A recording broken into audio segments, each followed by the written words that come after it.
Hello everyone, my self सी ए काजल डिरोलिया। हमारा आज का जो टॉपिक है वो है क्वार्टाइल डेविएशन और semi inter quartile range. Basically हमारा जो चैप्टर चल रहा है वो है मेजर्स ऑफ डिस्पर्शन। एंड अगर आप हमारे चैनल से पहले से जुड़े तो आपको पता होगा कि हमने मेजर्स ऑफ डिस्पर्शन में काफ़ी सारे पॉइंट्स पर डिस्कशन कर लिया था। आज का जो हमारा डिस्कशन है वो कम्प्लीटली बेस्ड है on quartile deviation. And quartile deviation में भी अगेन हम एब्सोल्यूट मेजर्स भी देखेंगे as well as relative measures भी देखेंगे। सेम पैटर्न पे हमने रेंज का भी डिस्कशन किया था। एंड अगर आपकी कोई भी क्लास मिस हुई हो तो सबके लिंक आपको डिस्क्रिप्शन बॉक्स में मिल जाएगी। In fact measures of central tendencies की जो क्लास हमने डिस्कस की थी उन सब की लिंक भी आपको डिस्क्रिप्शन बॉक्स में दी गई है, तो वहाँ से वो सारी क्लासेस आप कवर कर सकते हो। अब एक पॉइंट जो बहुत रेलेवेंट है वो हम बता दें कि क्वार्टाइल डेविएशन करने से पहले, क्वार्टाइल डेविएशन की क्लास करने के पहले आपको क्वार्टाइल का कैलकुलेशन आना चाहिए। अब आप बोलोगे मैम क्वार्टाइल का कैलकुलेशन कहाँ बताया है आपने, तो हमने मेजर्स ऑफ सेंट्रल टेंडेंसी में बताया है।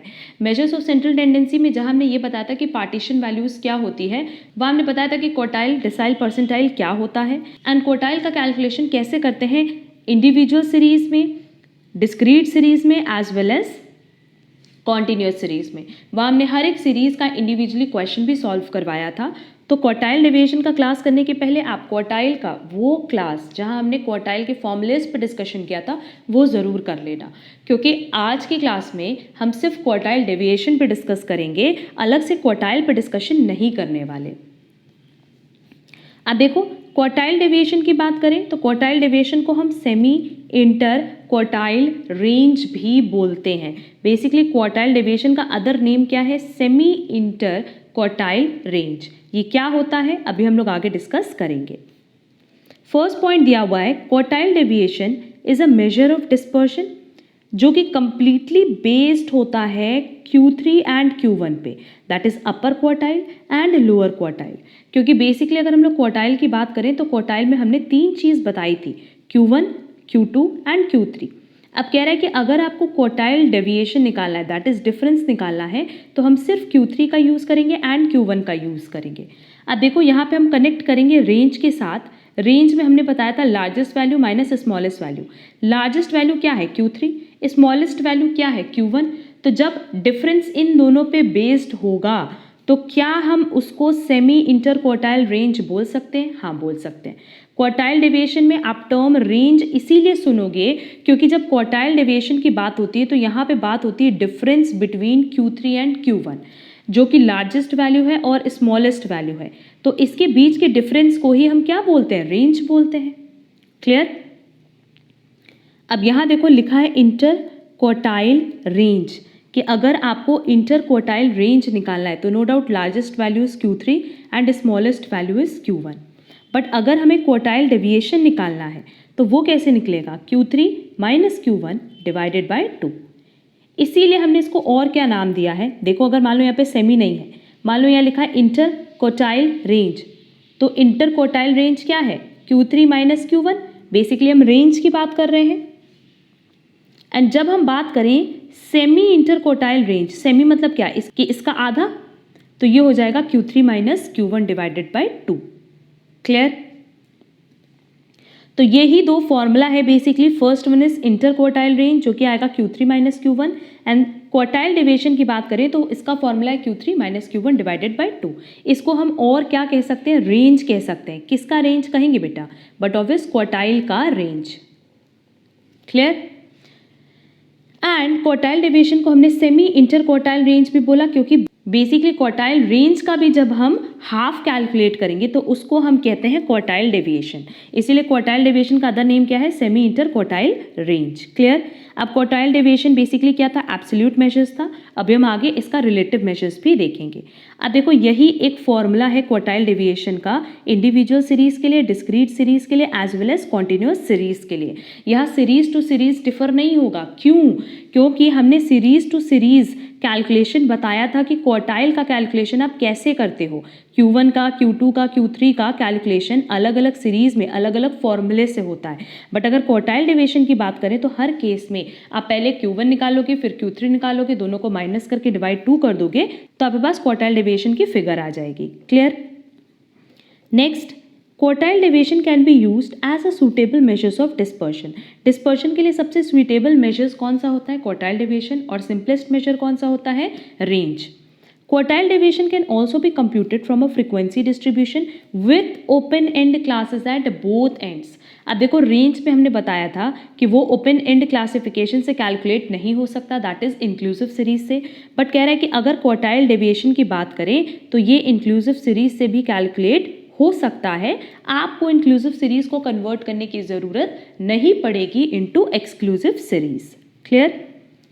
Next, quartile deviation is more suitable measures of dispersion than range. Range से ज़्यादा अच्छा मेथड क्या माना जाता है? Quartile deviation. क्यों?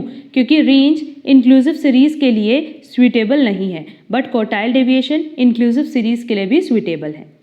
And last, next, the presence of extreme observations has no impact on quartile deviation since quartile deviation is based on the central 50% of the observation। ये क्या बोला? अब अगर मेरे पास वैल्यू दी है Q1, Q2, Q3, हमने अगर Q3 माइनस Q1 किया है, Q1 क्या होता है? फर्स्ट 25%, Q2 क्या होता है? फर्स्ट 50% एंड Q3 क्या होता है? फर्स्ट 75%। तो जब हम 75% में से 25% माइनस करें तो अल्टीमेटली मेरे पास क्या ऑब्जर्वेशन हम कंसिडर करेंगे? 50%, दैट इज मिड के 50%। तो यही चीज़ बताए कि एक्सट्रीम ऑब्जर्वेशन से अफेक्ट नहीं होता है, क्योंकि अगर मान लो एक्सट्रीम ऑब्जर्वेशन 99 है या यहाँ पे 0 है, एक्सट्रीम ऑब्जर्वेशन हमने बताया था कि बहुत बड़ी वैल्यू या बहुत छोटी वैल्यू, और बीच की जो वैल्यू है वो है 19, 17 एंड 16। तो क्या हमारा क्वार्टाइल डेविएशन इससे और इससे अफेक्ट होगा? नहीं। क्यों अफेक्ट नहीं होगा? क्योंकि अगर हम इस सीरीज को अरेंज करें इस तरीके से, तो Q3 माइनस Q1 जब हम करेंगे तो बेसिकली क्वार्टाइल डेविएशन किस पे बेस्ड हो जाएगा? सेंट्रल वैल्यू पे, दैट इज 50% ऑफ ऑब्जर्वेशन पे। क्लियर? इसीलिए यहाँ पे एक पॉइंट लिखा है कि the presence of extreme observations has no impact on quartile deviation since quartile deviation is based on the central 50% of the observation. यही पॉइंट हमने मीडियन में भी बताया था कि अगर मीडियन की बात करें तो क्योंकि ये किसी भी सीरीज की मिड वैल्यू को शो करता है तो ये कभी भी एक्सट्रीम वैल्यू से अफेक्ट नहीं होता। और सेम यही चीज़ हम क्वार्टाइल डेविएशन में भी बता रहे हैं कि क्योंकि ये Q1 है, ये Q2 है और ये Q3 है, अगर हम क्वार्टाइल डेविएशन की बात करें तो Q3 माइनस Q1 होता है, दैट इज ये डिनोट करता है 50% of the observation, that is series के मिड को, इसीलिए ये भी एक्सट्रीम वैल्यू से अफेक्ट नहीं होगा। Clear? Then last point is coefficient of quartile deviation. आप कोएफिशिएंट ऑफ क्वार्टाइल डेविएशन आप इंडिविजुअल सीरीज के लिए बोलो, डिस्क्रीट सीरीज के लिए बोलो या कॉन्टिन्यूस सीरीज के लिए बोलो, फॉर्मूला सेम है, Q3 minus Q1 divided by Q3 plus Q1। Clear? इससे हमारे पास वैल्यू किस में आएगी? पॉइंट में आएगी, और ये वैल्यू कहाँ तक जा सकती है? Up to 1। बट अगर हमसे क्वेश्चन में पूछा है कोएफिशिएंट ऑफ क्वार्टाइल वेरिएशन, तो अगेन आपको इसको कन्वर्ट कर देना होगा कोएफिशिएंट ऑफ क्वार्टाइल डेविएशन को परसेंटेज में। तो बस मल्टीप्लाई बाय 100 कर देना, आपकी वैल्यू कन्वर्ट हो जाएगी इनटू परसेंटेज। क्लियर? तो देखो ओवरऑल हमने सिर्फ इतना बताया कि अगर हम क्वार्टाइल डेविएशन की बात करें तो ये होता है Q3 minus Q1 divided by 2, and coefficient of quartile deviation की बात करें तो ये होता है Q3 minus Q1 divided by Q3 plus Q1। अगर वेरिएशन निकालना है तो मल्टीप्लाई बाय 100 कर सकते हैं। और साथ ही साथ अगर हमसे क्वेश्चन में पूछ ले इंटर क्वार्टाइल रेंज, तो इंटर क्वार्टाइल रेंज मतलब क्या बोल रहा है? तो हमसे इसका मतलब पूछ रहा है क्वार्टाइल का रेंज। क्लियर? तो क्वार्टाइल का रेंज क्या हो जाएगा? Largest minus smallest. होपफुली ये पॉइंट क्लियर होगा। एंड यहाँ पे individual series, discrete series and continuous series, तीनों ही सीरीज के लिए फॉर्मूला सेम होगा।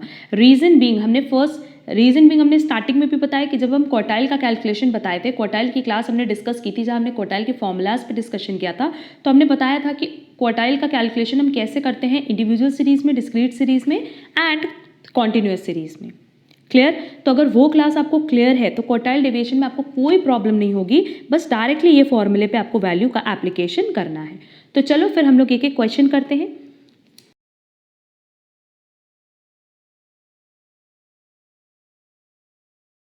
सबसे पहले हम लोग देखेंगे इंडिविजुअल सीरीज, जहां हमें क्वार्टाइल डेविएशन निकालना है and coefficient of quartile deviation निकालना है। अब देखो पार्टीशन वैल्यूज के लिए हमने बताया था, चाहे हम क्वार्टाइल की बात करें, डिसाइल की या परसेंटाइल की, हर केस में हमने बताया था कि सबसे पहले आपको डेटा को अरेंज करना होगा इन असेंडिंग ऑर्डर ओनली।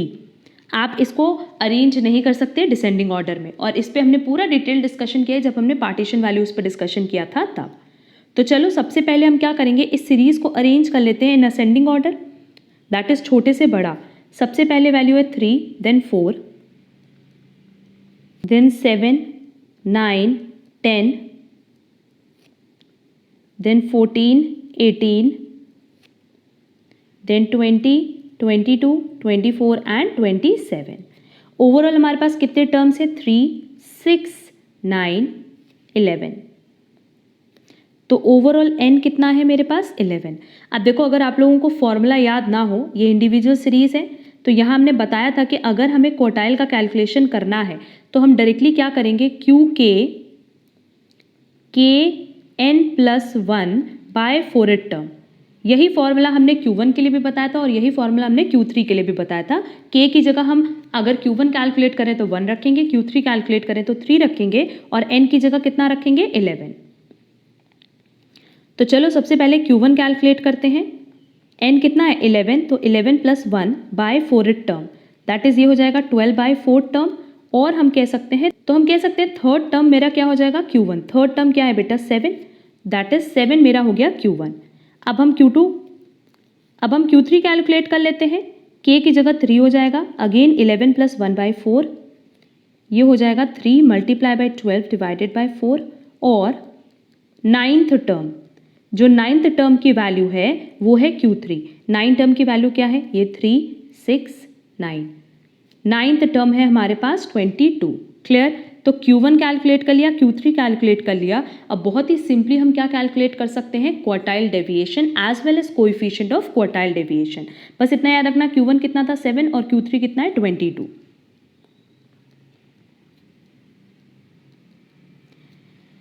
यहाँ तक का कॉन्सेप्ट तो हमने तभी डिस्कस कर लिया था जब हमने क्वार्टाइल पे डिस्कशन किया था। अब आज हम लोग डिस्कस कर रहे हैं क्वार्टाइल डेविएशन पे। तो देखो, ये इंडिविजुअल सीरीज है और क्वार्टाइल डेविएशन का सिंपल फॉर्मूला क्या है? Q3 minus Q1 divided by 2। Q3 कितना है? 22 माइनस 7 डिवाइडेड बाय 2, और हम कह सकते हैं 15 बाय 2, और इसका आंसर आएगा 7.5। क्लियर? अब कोएफिशिएंट अगर हम कैलकुलेट करें ऑफ क्वार्टाइल डेविएशन तो उसका फॉर्मूला है Q3 minus Q1 divided by Q3 plus Q1। Q3 minus Q1 कितना आया? 15 हमने ऊपर कैलकुलेट किया था, और Q3 प्लस Q1 कितना हो जाएगा? 29। तो जब इसको सॉल्व करेंगे तो वैल्यू आएगी 0.5172। क्लियर? क्वार्टाइल डेविएशन हो गया 7.5 and coefficient of quartile deviation हो गया 0.5172। बस यही सिंपल सा कॉन्सेप्ट था, यही सिंपल सा फॉर्मूले का एप्लीकेशन था quartile deviation and coefficient of quartile deviation का। तो देख लो, क्वार्टाइल डेविएशन पढ़ने के लिए आपको मेहनत क्वार्टाइल के कैलकुलेशन पे करनी है, ना कि क्वार्टाइल डेविएशन के।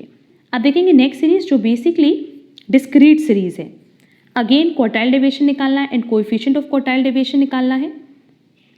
हमारा सबसे पहला स्टेप क्या होगा? क्वार्टाइल डेविएशन के लिए है Q3 minus Q1 divided by 2 and coefficient of quartile deviation के लिए है Q3 minus Q1 divided by Q3 plus Q1। तो हमें निकालना क्या है? Q3 and Q1। अब जब हमने क्वार्टाइल का कैलकुलेशन बताया था डिस्क्रीट सीरीज के लिए, तो पहला स्टेप हमने बताया था कि हम इस सीरीज को अरेंज करेंगे असेंडिंग ऑर्डर में। सेकेंड हमारे पास स्टेप था कि हम क्यूमुलेटिव फ्रीक्वेंसी कैलकुलेट करेंगे। थर्ड स्टेप था n, that is summation f calculate करेंगे। और लास्ट स्टेप था कि आप Q के कैलकुलेट कर सकते हो Kn डिवाइडेड बाय 4 करके। क्लियर? देखो, ये ऑलरेडी असेंडिंग ऑर्डर में अरेंज है, तो फर्स्ट स्टेप ऑलरेडी उसने कंप्लाई कर दिया। सेकेंड स्टेप है फ्रीक्वेंसी का क्यूमुलेटिव फ्रीक्वेंसी निकालने का। थर्ड स्टेप फ्रीक्वेंसी का टोटल निकालने का, जो कि क्यूमुलेटिव फ्रीक्वेंसी का लास्ट जो आएगा, बेसिकली वो समेशन ऑफ फ्रीक्वेंसी ही होता है। और फिर हम Qk कैसे निकाल सकते हैं? Kn/4 करके। चलो सबसे पहले यहाँ पे CF निकाल लो। 364, देन 196, देन 349, देन 489, 540 एंड 543। तो देखो फ्रीक्वेंसी का टोटली कितना आया? 543। That is n is equal to summation f is equal to 543, कि हमारा n और समेशन f आया है 543।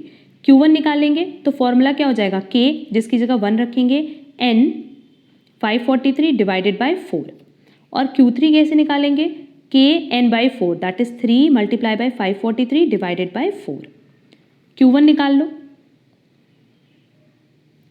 Q1 मेरे पास आया 135.75 टर्म, और देखो 135.75 कहाँ लाई कर रहा है, इस सीरीज़ में, इस क्लास में लाई कर रहा है। इसका मतलब Q1 कितना हो गया 40, और इसको कैलकुलेट करने पे जो मेरा टर्म आ रहा है वो आ रहा है 407.25 टर्म। अब देखो 407 कहाँ लाई कर रहा है, 349 में लाई कर रहा है, नहीं, वो लाई कर रहा है 489 में। मतलब 407 क्या इसमें आ रहा है 489 में, हाँ आ रहा है। तो Q3 कितना हो जाएगा 60, Q1 हो गया 40, Q3 हो गया 60। क्लियर। अब क्वार्टाइल डेविएशन तो सिंपली निकल जाएगा, Q3 minus Q1 divided by 2, and coefficient of quartile deviation क्या हो जाएगा, Q3 minus Q1 divided by Q3 plus Q1। बस कैलकुलेशन कर लो, ये आ जाएगा 20/2 और 10, और ये हो जाएगा 20/100, और हम कह सकते हैं 0.2। देखो बस फॉर्मूले का एप्लीकेशन था और कुछ भी यहाँ हमने नहीं बताया है। तो ये हमारे पास डिस्क्रीट सीरीज था, और डिस्क्रीट सीरीज में कैसे हम quartile deviation and coefficient of quartile deviation calculate करेंगे ये हमने बता दिया। अब हम लोग अपनी लास्ट सीरीज पे चलेंगे जो कि है कॉन्टिन्यूस सीरीज। अगेन देखो ये कॉन्टिन्यूस सीरीज में हमें quartile deviation and coefficient of quartile deviation निकालना है, तो हमें क्या चाहिए होगा, again Q3 and Q1। But सबसे पहले हम यहाँ पे क्वार्टाइल का फॉर्मूला अप्लाई करेंगे, and with the help of quartile हम Q3 एंड Q1 कैलकुलेट करेंगे। अब पहले हम फिर रिवाइज करा दे रहे हैं कि कॉन्टिन्यूस सीरीज में सबसे पहले आप इस सीरीज को अरेंज करते हो असेंडिंग ऑर्डर में जो ऑलरेडी अरेंज्ड है, देन आप CF कैलकुलेट करते हो, देन नेक्स्ट स्टेप होता है KN/4 कैलकुलेट करने का, सो दैट आपको क्वार्टाइल क्लास पता चल पाए, एंड लास्ट में आप फॉर्मूला लगाते हो QK is equal to L KN/4 minus CF divided by F multiply by I।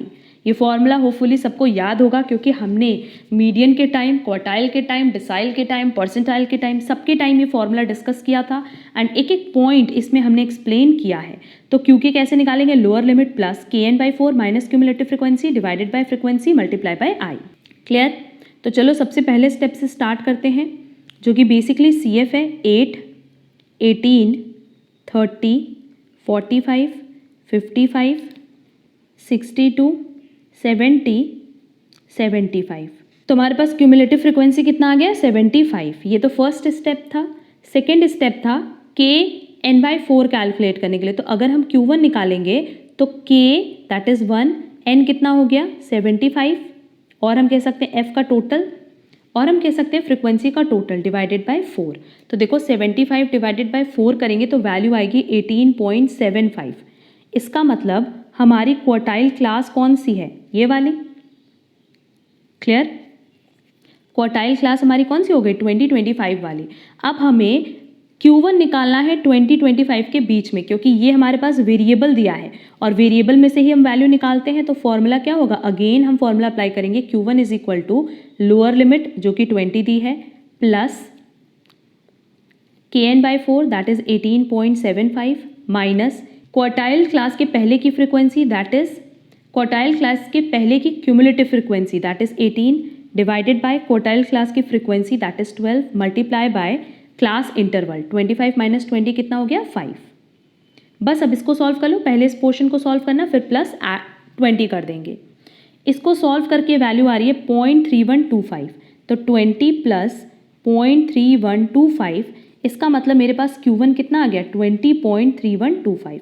इसके बीच में कहीं लाई करा था Q1, और Q1 कितना है 20.3125। क्लियर। अब सेम पैटर्न पे हम Q3 भी कैलकुलेट कर लेंगे। तो Q3 कैलकुलेट करने के लिए सबसे पहले क्या करेंगे, KN/4 जो कि आएगा 56.25 टर्म। अब देखो 56.25 टर्म क्या 45 के विद इन आ रहा है क्यूमुलेटिव फ्रिक्वेंसी में, नहीं, 55 में भी नहीं आ रहा है, इनफैक्ट वो 62 में आ रहा है। तो जो हमारी क्वार्टाइल क्लास है वो कौन सी है 35 to 40। तो अब हम फाइनल Q3 निकाल लें। लोअर लिमिट कितना है 35 प्लस KN/4 कितना है 56.25। इस पर्टिकुलर क्वार्टाइल क्लास के पहले वाली क्यूमुलेटिव फ्रिक्वेंसी लेंगे जो कि आ रही है 55 डिवाइडेड बाय इस पर्टिकुलर क्वार्टाइल क्लास की फ्रिक्वेंसी लेंगे जो कि है 7 multiply by class interval again वो होगा 5। तो हमेशा याद रखना पहले इसको सॉल्व करना फिर इसको सॉल्व करना। ये वैल्यू आएगी 35.8929। क्योंकि जब इसको सॉल्व किया ना तो वैल्यू आ रही थी 8929, बस 35 में ऐड कर दिया तो मेरे पास Q3, क्योंकि Q3 इसी में से कहीं लाई कर रहा था और Q3 क्या है 35.8929। Q1 हमने कैलकुलेट कर लिया, Q3 हमने कैलकुलेट कर लिया। अब बहुत ही ईजिली हम क्वार्टाइल डेविएशन कैलकुलेट कर पाएंगे। क्लियर? जब हमारे पास Q1 आ गया, Q3 आ गया, तो क्या हम क्वार्टाइल डेविएशन और coefficient of quartile deviation calculate कर सकते हैं? हाँ, कर सकते हैं। क्वार्टाइल डेविएशन तो सिंपली क्या है Q3 minus Q1 divided by 2। Q3 कितना आया है? Q3 का कैलकुलेशन हमने किया था 35.8929 एंड Q1 का कैलकुलेशन किया था 20.3125। बस दोनों को माइनस करके डिवाइड बाई 2 कर दें तो मेरे पास आंसर आ जाएगा।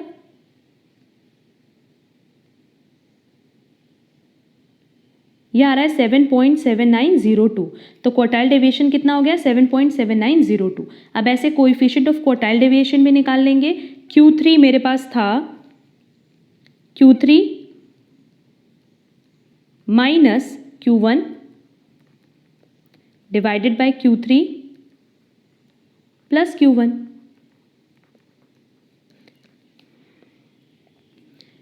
न्यूमरेटर में माइनस करके वैल्यू आ रही थी 15.5804 और ऐड करके वैल्यू आ रही है, और डिनोमिनेटर में वैल्यू आ रही है 56.2054। बस दोनों को डिवाइड करते मेरे पास कोएफिशिएंट ऑफ क्वार्टाइल डेविएशन का कैलकुलेशन आ जाएगा, जो कि आएगा 0.2772।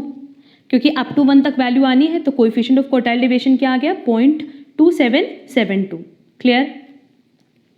तो देखो, चाहे इंडिविजुअल सीरीज हो, डिस्क्रीट सीरीज हो या कॉन्टिन्यूस सीरीज हो, quartile deviation and coefficient of quartile deviation का फॉर्मूला तो सेम था। सिर्फ फॉर्मूला किसका डिफर कर रहा था? क्वार्टाइल का। और क्वार्टाइल पे तो हमने ऑलरेडी पहले ही प्रैक्टिस करा दी थी, जहां हमने बहुत सारे इंडिविजुअली एमसीक्यूज पे डिस्कस किए हैं क्वार्टाइल पे। क्लियर? तो क्वार्टाइल की क्लास की लिंक आपको डिस्क्रिप्शन बॉक्स में मिल जाएगी, क्योंकि अगर वो क्लास आपने प्रॉपरली नहीं की है तो दोबारा से वो आप रिवाइज कर लो, सो दैट आपको क्वार्टाइल डेविएशन में कोई प्रॉब्लम ना हो। बस यही डिस्कशन था हमारा क्वार्टाइल डेविएशन पे। यहाँ पे हमारा क्वार्टाइल डेविएशन का डिस्कशन कंप्लीट होता है। सिर्फ अब क्वार्टाइल डेविएशन की प्रॉपर्टीज मेरे पास ड्यू है। ये मेजर्स ऑफ डिस्पर्शन के मेथड्स अभी हम डिस्कस कर रहे हैं, जहाँ हमारे पास mean deviation and standard deviation due है। उसके बाद हम इसके एमसीक्यूज पे डिस्कशन करेंगे। आप किसी भी कॉमर्स बेस्ड कॉम्पिटिटिव एग्जाम की बात करो, हर जगह स्टैटिस्टिक्स एक बहुत इंपॉर्टेंट सब्जेक्ट माना जाता है। एंड हमने अपनी ये जो सीरीज स्टार्ट की है, वहाँ हम डिटेल डिस्कशन करेंगे हर एक इंडिविजुअल चैप्टर का एंड उनके एमसीक्यूज का। अगर आप हमारे चैनल पे नए हो तो आप चैनल को सब्सक्राइब जरूर कर देना, सो दैट आपको आगे की क्लासेस की नोटिफिकेशन मिल पाए। एंड अगर आपको आज का क्लास समझ आया हो तो आप वीडियो पे लाइक, कमेंट और शेयर जरूर करिएगा। हमने टेलीग्राम की लिंक दी हुई है, जहां आप हमसे डायरेक्टली कनेक्ट कर सकते हो, डायरेक्टली आप हमसे क्वेश्चंस पूछ सकते हो एंड आप कमेंट बॉक्स में भी कमेंट करके अपनी क्वेरी पूछ सकते हो। हम लोग मिलेंगे हमारी नेक्स्ट क्लास में, जहां हम क्वार्टाइल डेविएशन की प्रॉपर्टीज पे डिस्कशन करेंगे। आज के लिए बस इतना। Thank you so much.